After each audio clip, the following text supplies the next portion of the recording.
Well, Jonathan Pollack is an activist with Sumud Network. He's in Qusra. He says he's been prevented by Israeli soldiers from delivering aid to besieged Palestinians. What's happening right now is that we are trying to reach a house that has been besieged for 5 days, together with 3 more houses, by Israeli settlers and by the Israeli army, working together. We try to bring aid to the families because they cannot go out to get food, to get water, to get medical aid. The Israeli army and Israeli settlers prevent them from doing that. And what is happening now is that we are prevented from bringing aid to the families, and the soldiers are pushing us away. The soldiers and the army are implementing a single policy of ethnic cleansing. And what is happening today in Qusra happened exactly a month ago in the village of Jalud. Settlers, the same group of settlers, besieged the house and forced the family out of it. This is not something unique. This is not something new. It's the implementation of policy by the Israeli army, by Israeli authorities, and their armed militias in the form of Israeli settlers. Well, Qusay Abu Raideh is a resident of Qusra, one of the people who is trapped in his house. I believe he's joining us now live from his house. Good to have you with us. First of all, can you explain to us how this situation first began? How did you understand you're under attack or siege?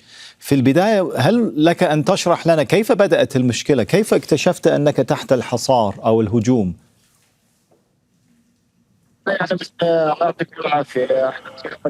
Thank you very much for having me.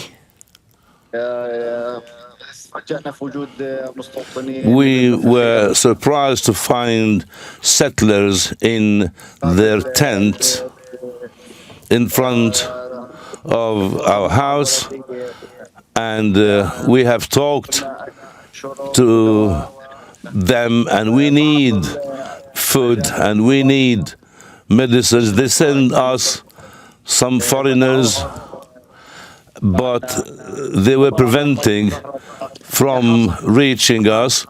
No electricity. We were under a siege. We cannot go out and we cannot leave our homes. Some of the activists were trying to help us, but they were prevented, and we are still under the siege, and we cannot even leave our homes. We cannot go to the city. The situation is very difficult right now, and the settlers are giving us hard time. The tents of the settlers are there, but some of the tents were removed, and the whole situation is not good. I think it is like a play that are being played now, and I don't know what we'll do.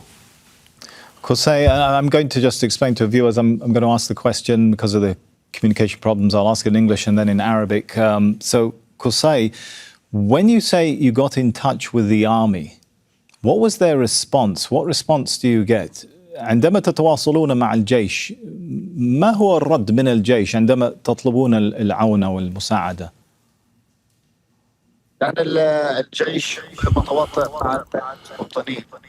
The army is cooperating with the settlers, and they are not trying to help us. But what do they tell you? لكن ماذا يقول لكم الجيش؟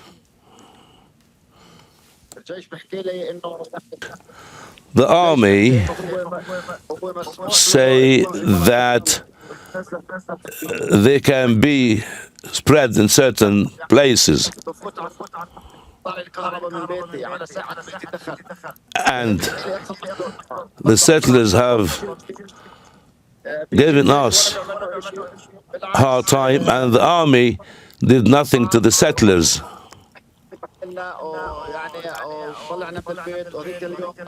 They want us to leave our houses, and we spent few days ago like hours trying to prevent them, but they came and they inspect all the house.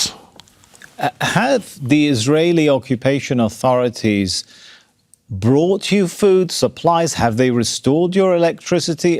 I'm not asking about volunteers. I'm asking about the Israeli authorities. Have they done anything to help your situation for 6 days? هل الجيش الإسرائيلي أو السلطات الإسرائيلية وفرت لكم الإمدادات؟ هل ساعدتكم على إعادة الكهرباء؟ أنا لا أسأل عن المتطوعين، أقصد الجيش والسلطات الإسرائيلية. The army hasn't provided us with any help. We don't have electricity. The army is not helping. We don't have food. The army is not helping. And even the solar power was not enough. And our neighbors are also suffering from the current situation of the lack of electricity. Even the water is not good for drinking. We have electricity, we haven't electricity, and we don't have water. Would you mind showing us? I can see it looks like you're outside your home. Could you show us the area? Can you see the settlers? Do you see the army? أو لو تورينا المنطقة، هل بإمكانك أن تورينا أين المستوطنين أو الجيش؟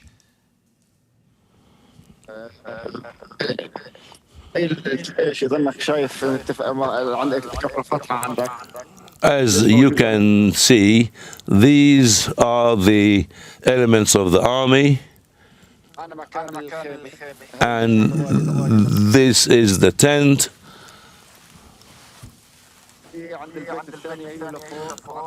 This is the other house over there. There are also Israeli soldiers there. My neighbor Yusuf, also there are soldiers and army in front of his house. Could you explain to us the sense of fear for you, for your family? I think you've got at least one of your kids with you, and I understand you've experienced when you interact with the army instances where they ask you to stand with your hands up. Can you just explain to us what climate of fear that creates? لو تشرح لنا عن مشاعر الخوف. أنا أعرف أن لديك أولاد في البيت، صحيح؟ أو على الأقل واحد من أبنائك داخل البيت، وسمعت عند التعامل أو الاحتكاك بالجيش يطلبون منك الوقوف لفترة طويلة بيديك مرفوعتان، أليس كذلك؟ Yes, very true. We live under this situation, and we are suffering a lot, and they can storm the backyard of the house at any moment, even during the night. But I can tell you, I can sleep like a few hours, then my son has to also be awake for some other hours. The situation is horrible. We don't want them to attack us. We don't want them to force us to leave our house. That's all what we need. We have no security.